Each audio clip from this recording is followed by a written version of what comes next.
A tragic, fatal accident in Alabama led police to something far more sinister than anything they could have imagined, leaving everyone shocked and wondering how this tragedy happened. Welcome, everyone. My name is Jenny, and this is Buried Betrayals. I just want to give a quick warning. This case does involve children. If this is something that triggers you, I am so sorry, and we totally understand. Come back another day because I want all of you to be healthy and happy. I don't have any sponsors right now, but I am a single mom battling lymphoma, so I am going to shamelessly plug my small business in the comment section. And if you like this video and enjoy my channel, don't forget to hit the like button, subscribe to the channel. I do my own research and I will put out great content. It's my goal to be the best and go on a crazy journey with all of you. But most importantly, comment your thoughts about this case below. I would love to hear from you. I love discussing these cases and I will comment back. With that said, get cozy and let's dive right in. This is the very current, very tragic case of Caleb and Ryleigh Collins.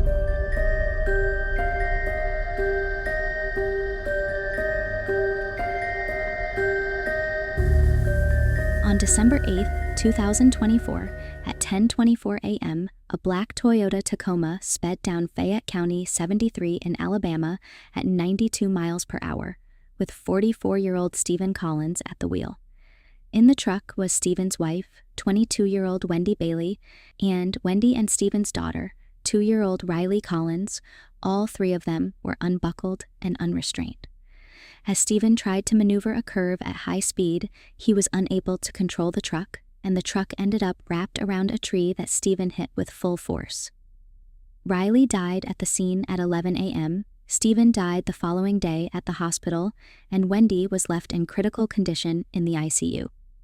On social media, Steven Collins presents himself as a loving and nurturing dad and husband, who is blessed by God to have such an incredible wife and daughter, someone who cherishes his family, and who just can't believe that God blessed him with such a wonderful life. From Steven's posts, you would think that this was a semi-normal, loving family of three who were in a very tragic accident. But one day after the accident, detectives found out from an out-of-state relative that there was another child, 15-month-old Caleb Collins, who was not at the scene of the accident and who was unaccounted for. As detectives investigated the whereabouts of Caleb, the case became unexpectedly even more horrific than a failure of a dad leaving his 2-year-old child unrestrained as he barreled down the road to her death.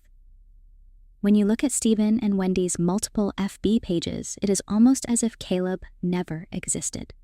They proudly display Ryleigh's short life, celebrating milestones with ultrasound photos to video of her first steps. Both parents have Ryleigh's birth date proudly displayed at the top of their profiles, and they both post about how lucky they are to have Ryleigh and how much they love her.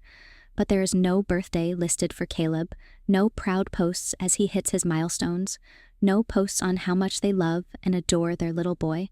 There are no celebrations as he hits milestones. The posts on Caleb are very few and far between. You would not know they had Caleb without looking for signs of his life on their social media. The neighbors of Steven and Wendy say they only ever saw Ryleigh, and when they asked about Caleb, they were told he was living with relatives. When relatives asked where Caleb was, they were told that he had gone to live with some of Wendy and Steven's friends who could better care for his lifelong health issues. Caleb Collins barely existed in this world to his own parents, and maybe that is why Steven and Wendy never bothered to inform anyone when Caleb went missing in September of 2024. 3 months prior to the accident. As detectives started to uncover small details about Caleb, they found a bombshell that was much more dark and disturbing than anything they expected. Investigators uncovered some texts between the two lovebirds that were vile and gruesome. In July of 2024, Steven texted Wendy to let her know he was going to kill Caleb. He followed this with 2 photos. One of Caleb, who was hung by a rope from a loft with blood all over his little body, and the other a photo of Caleb slumped on the floor, blood and bruises all over his little body, accompanied with 2 more texts, "I am so sorry," and "He is not moving." A few minutes later, Steven sent Wendy another text saying, "He's moving." That is when the mom of the year, yes, that is you, Wendy, text back and said, "He just looks wore out, tired, and hopefully that is all." You are right, Wendy.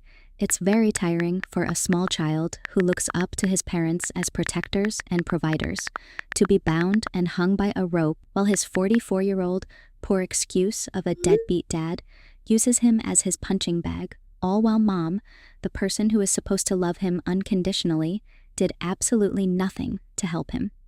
Of course, his little body was exhausted from the abuse he had endured. When Wendy awoke from her critical condition, slumber investigators questioned her, and Wendy admitted that Caleb was no longer alive, that his body had been put into a trash bag and then moved into a storage building on their property until he was moved to an undisclosed location to dispose of him. Caleb, still a baby at 15 months old, was treated like a piece of trash. During the investigation, detectives uncovered that Caleb was hung by a rope from the loft as a form of punishment, and when they did an autopsy on Ryleigh, they found she did not have to endure the abuse that was unleashed on Caleb. Further investigation uncovered that Caleb was under the legal guardianship of his grandpa, John Bailey, who also lived with Wendy and Steven, and who also never reported Caleb as missing. Caleb was failed and betrayed by all of those close to him. It is very likely that in the 15 months Caleb was here, he never felt love. The very last post Ryleigh Collins made on his profile was a cryptic message about Caleb, left 2 months after Caleb was last seen, 1 month before the accident, and it says, "Our son is not doing well. He is not growing and has major back issues. His organs are growing, but not his body. He has to have surgery at some point. Keep him in your prayers. Been rough and just seems going to be a long, rough, tough road ahead of us. Boo-hoo, poor you, Steven. I believe that this post was so that Steven could have an alibi where he could tell people that Caleb was with people who could care for him better." In another post, one of the only posts he ever mentions Caleb and the most sickening, Steven states the following: "Our daughter, Ryleigh, turned 7 months yesterday. Time with your kids goes by very fast. She already starting to army crawl everywhere. I just want to tell everyone that a child is the best thing in the world that is giving to us. Thank you, God, for my beautiful daughter and my future son. You have given the best gift a man could ask for, especially with this lovely woman that you have blessed me with and our children. I still struggle every day with my demons, but family is what helps me to get through. I'd never thought I'd be a father, much less a father that I never had. I don't understand why dads are not there for their kids. I will never not be there for my kids." Unfortunately, Steven became the father Caleb didn't deserve or want. The only other information we have on what type of person Steven is a GoFundMe, posted on his own behalf asking for money to move because he had allegedly been fired from a job for a theft that he claims wasn't him. Why is it that the people who do this always come on and praise God about their beautiful life? Steven has no photos of Caleb anywhere on his 3 profiles. Wendy, who went by Pam Bailey, has 3 FB accounts. On all 3 of her accounts, she only has 2 photos of her son, and she never mentions him in any posts. John Bailey, Caleb's legal guardian, has no photos and no mention of Caleb. Many times we ask how the family members didn't know a child went missing, or how the child could be abused in such a horrific manner without anyone knowing. But John, Wendy, and Steven were completely estranged from their family members. Wendy's sister Katie, who is also a mom, was shocked when she heard the news that her niece had passed and that her nephew, Caleb, had most likely passed, of the horrific abuse that Caleb endured and the fact that her sister, Wendy, allowed it to happen. Katie is remorseful, wishing she could go back in time so that she could give the babies the home and love they deserved. The footprints of her wanting to be in their lives are all over Wendy's photos and posts where Katie tries to interact, hoping to bridge the gap, and where she never received a response. She describes that her dad, John Bailey, was also estranged as Wendy had some sort of pull on him, and John Bailey, on social media, seemed to adore his little household as he often commented on how much he loved Steven and Wendy and how they were his best friends. How cute. It's too bad that love didn't extend to the grandchild you had custody of. Social services has been involved with the family, but the extent is unknown. It obviously couldn't be too bad if Caleb could live under the same roof as the two parents with someone else having legal guardianship of him. Then again, child services always surprises me with things they do and overlook. You truly never know with them. John Bailey is being held on a $100,000 bond for failing to report a missing child with willful and reckless disregard for the safety of the child, and the child suffered serious bodily harm or death. Wendy Bailey is being held on a $2 million bond and is being charged with criminally negligent homicide, first-degree domestic violence, abuse of a corpse, and aggravated child abuse. The court filing alleges Wendy failed to intervene on more than 2 occasions that Caleb was physically abused by tortuous means, such as being bound with rope, physically assaulted, and being bound by a rope from a loft with blood and bruising present. In the abuse of a corpse charge, the documents state the corpse of Ryleigh Collins was treated in a way that outraged ordinary family sensibilities. The document says after the death of Caleb, his body was placed into a bag and stored in an outside storage building for a brief period. The records state the final disposal was in an unknown location. May Wendy rot in prison for the rest of her days?